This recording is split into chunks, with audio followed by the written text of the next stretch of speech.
जी अल्हम्दुलिल्लाह, सब भाइयों को आज मुबारक हो। आपको ढेर सारी मुबारक हो कि हम अपनी एक अलग पहचान और जमात बनाने में कामयाब हो गए।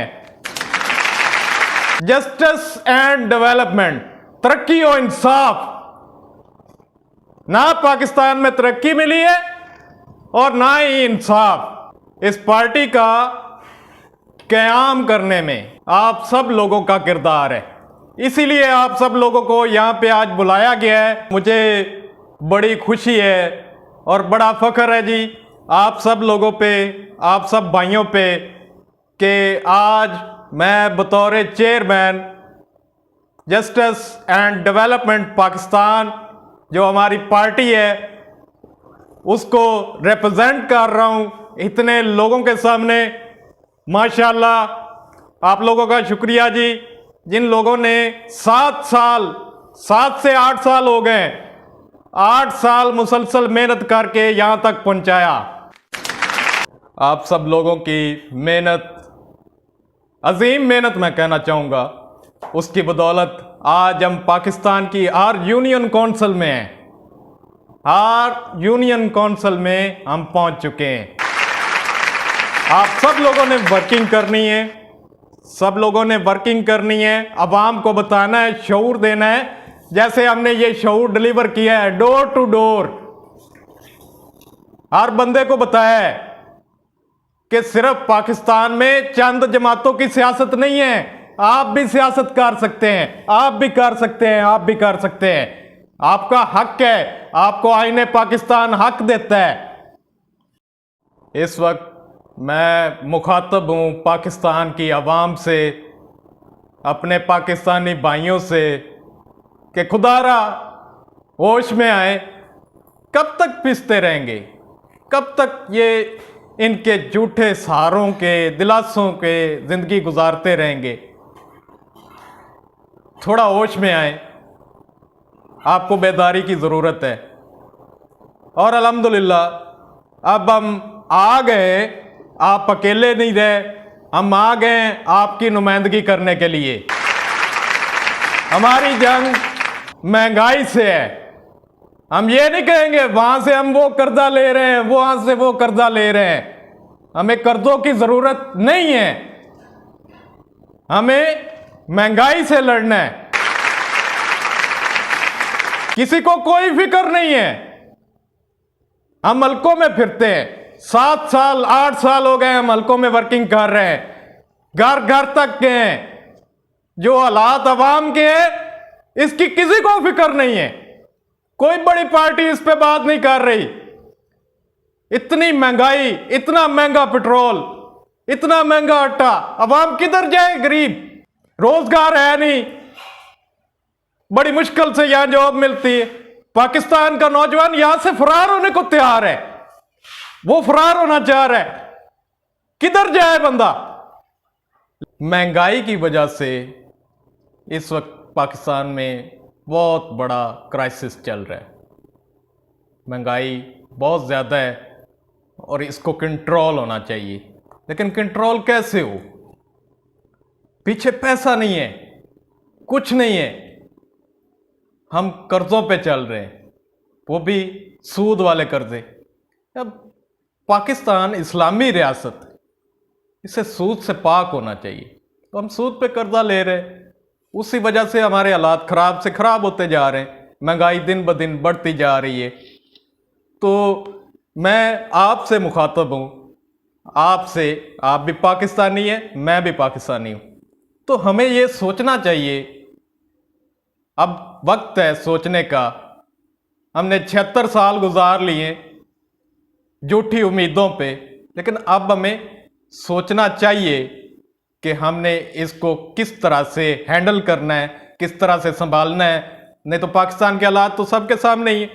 आगे 5 साल बाद क्या होगा, 10 साल बाद क्या होगा, 15 साल बाद क्या होगा? जिस तरह से हालात खराब होते जा रहे हैं, महंगाई बढ़ती जा रही है, कम होने की उम्मीद कोई नहीं है। तो अब आपको सोचना होगा, मुझे सोचना होगा। आपके पास पावर है, आपके पास एक ताकत है जिसके जरिए हुकूमत बनती। पाकिस्तान की आवाम, मेरे पाकिस्तानी भाइयों, आपने अब महंगाई की वजह से परेशान नहीं होना, क्योंकि मलक इब्रार जो हमेशा आपके काम आया है, उसने अपनी वर्किंग कंप्लीट कर ली है इस पे, और अनकरीब आपको खुशखबरी देगा। हमने सबसे ज़्यादा वर्क किया बिजली पे।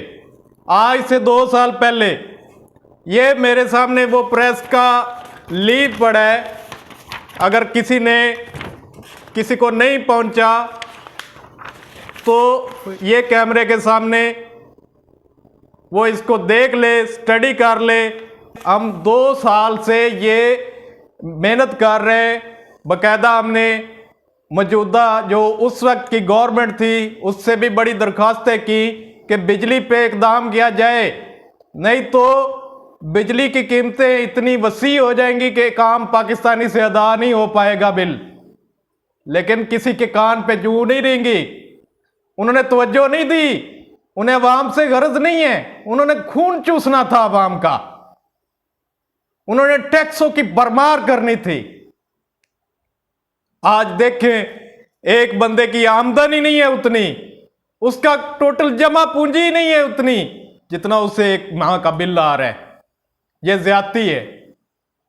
हम 2 साल पहले से रो रहे हैं कि बिजली सबसे बड़ा मसला है, इसकी कीमतों को कंट्रोल किया जाए। हमने एक प्रोजेक्ट की मंजूर करवाया था, उसके लिए बाकायदा हमने फंडिंग मंजूर करवाई थी कि 300 रुपए हर घर को बिल फिक्स कर दिया जाए और बिजली की कमी पाकिस्तान से पूरी हो सकती है। लेकिन इन्हें अपने कमीशनों से गरज था, उन्होंने तवज्जो नहीं दी। हर हुकूमत, हर सियासी जमात को मैं खुद बजाते खुद जाके नुमाइंदों को मिला हूं इनके, लेकिन इन्होंने सिर्फ एक साइन नहीं करके दिए ताकि ये प्रोजेक्ट पाकिस्तान में आ सके। तो अब जरूरत है, आप चाहें, अगर आप चाहें तो हम ये कर सकते हैं। हमारे पास एक सुनहरी मौका है। हम ये बिजली वाला 300 रुपए फी घर फी मीटर फिक्स बिल, ना ज्यादा ना कम, एक आम और जिसकी एक आदना आमदन है वो भी इसको आसानी से अदा कर सकता है। तो क्या ये मैं जुल्म कर रहा हूं पाकिस्तान की आवाम के साथ? क्या मैं ज्यादती कर रहा हूं? इसके लिए मुझे कितनी मुश्किलात, इतनी मुश्किलात, क्या आपका हक नहीं है? मेरे पाकिस्तानी भाइयों, मैं आपसे वादा करता हूं, बल्कि आपको पता है, आप जानते हैं मलक इब्रार को, कि मैं बात नहीं करता, सबज बाग नहीं दिखाता, मैं करके दिखाता हूं। मैं प्रैक्टिकल आदमी हूं। आपको 300 रुपए फिक्स बिल फी मीटर ये प्रोजेक्ट लगा के दूंगा। मेरी जिद है, ये प्रोजेक्ट लगेगा, कोई नहीं रोकेगा। अब मौका है, आप मेरा साथ दें, आप मेरे साथ खड़े हो। अब मौका है, फिर शायद ये मौका ना मिले। उसके बाद ये आटे को अहम नहीं समझते, चीनी को अहम नहीं समझते, घी को अहम नहीं समझते, क्योंकि इन्हें जरूरत नहीं है उन चीजों की। इनकी आमदन बहुत वसी है। लेकिन एक आम पाकिस्तानी, आपके लिए आटा अहम है, मेरे लिए भी अहम है। आटा, चीनी, दालें, हर घर की जरूरत वाली चीज नीचे ला के रखूंगा, यह मैं आपसे वादा करता हूं। हम पाकिस्तानी हैं, एक कौम, ना कोई बलोच, ना कोई सिंधी, ना कोई पठान, ना कोई पंजाबी। हम पाकिस्तानी हैं। पाकिस्तान जिंदाबाद।